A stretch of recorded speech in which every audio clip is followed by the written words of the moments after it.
Now, as the CEO of BCG, leaders around the world turn to you for advice and insight.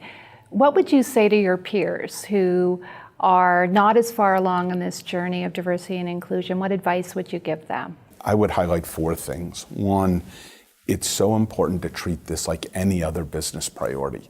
If you treat it like something that's off to the side or sort of something you do because it's the right thing to do or a nice thing to do, it'll never get the focus and energy that it deserves. So diversity and making it work is not just a responsibility. It's for most companies, certainly for us, but I think for most companies, it's a chance to have the talent to be able to grow and thrive in a world where change is happening faster than ever.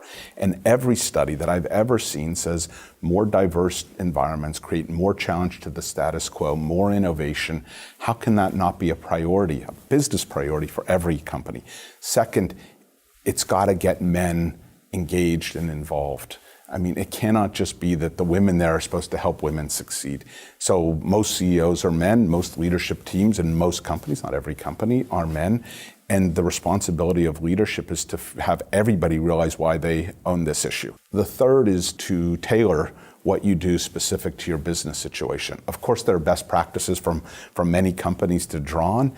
But the truth is, for every business, what you need, we needed to take on apprenticeship really well. We needed to make sure in a world of such intense work that we could make flexibility really happen. We needed to think a lot about how we created predictability and teaming and open communications. Those were the kind of things we had to do to make it work for us. But a different business might have different priorities. So yes, understand best practices, but make it your own.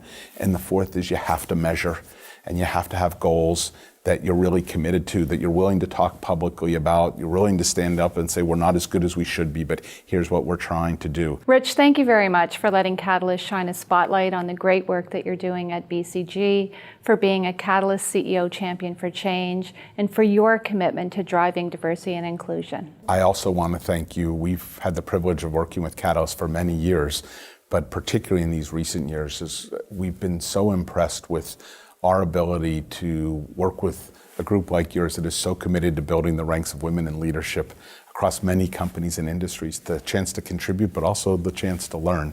So it's really, for us, been wonderful to be associated with Catalyst. Thank you very much.